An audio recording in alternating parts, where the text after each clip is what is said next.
Hey there guys, just wanted to show this off very quickly at the start of the video because I don't think a lot of people seem to realise that Shieldburst is going to work amazingly with Arbor Warden. Arbor Warden is sort of hitting its stride now, and just have a look in the background of what this thing is capable of.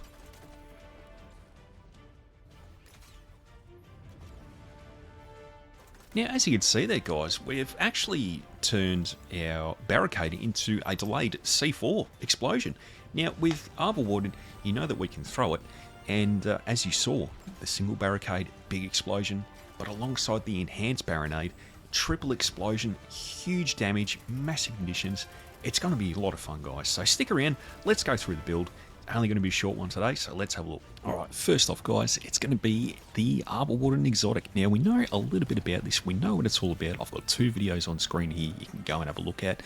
Basically goes over the changes, but if you're not too familiar with it and you don't want to go and look at those, here's the description. It's basically giving you the ability to throw a portable barricade.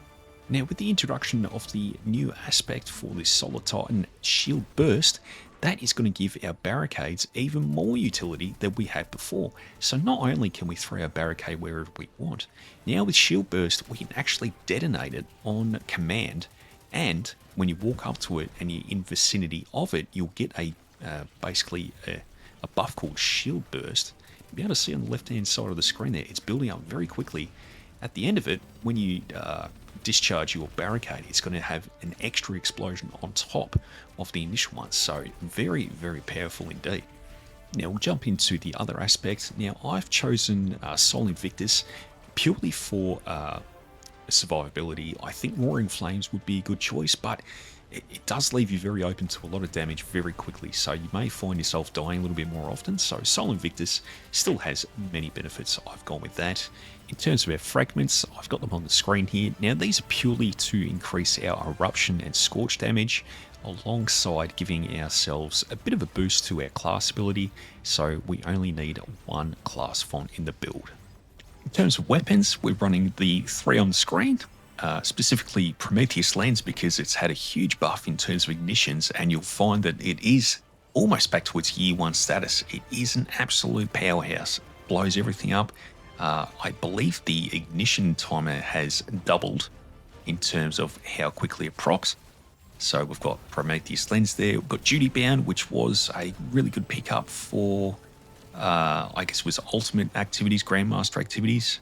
And our power weapon is the Hez Adventures, so that is from the Vault of Glass raid. I've had this sitting in my vault for a long time, but I've decided to pull it out, and it's been pretty good in the few activities I've been using with. So this basically covers my champion types. I've got one of each there, and yeah, look, it's a pretty sturdy build all around.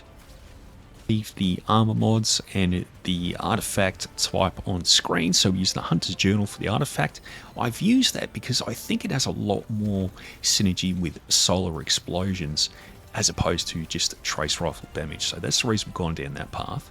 But obviously our armor mods are very solar specific, and they're my stats for my armor set as well. Now, it doesn't really matter what armor set you're using. I'm using Ferropotent. It's just the highest class that armor I've got. It's pretty much the build, guys. I really wanted to get this one out first. I'm a big fan of Prometheus Lens. I really like solar builds, and the fact that we got this brilliant new aspect for Arbor Warden really just ties everything together. So as you can see here, I'm going to throw it. We're going to get the triple barricade out, and just look at this explosion. It just takes out a huge chunk of enemies, and that's your class ability. So look, I hope you had a lot of fun with this one, guys. I certainly had a lot of fun going through it. But yeah, look, we're going to get a ton of more builds coming out in this new update, so stick around. Make sure you like and subscribe just so we can get ourselves out there a bit. Otherwise, I'll see you guys in the next one.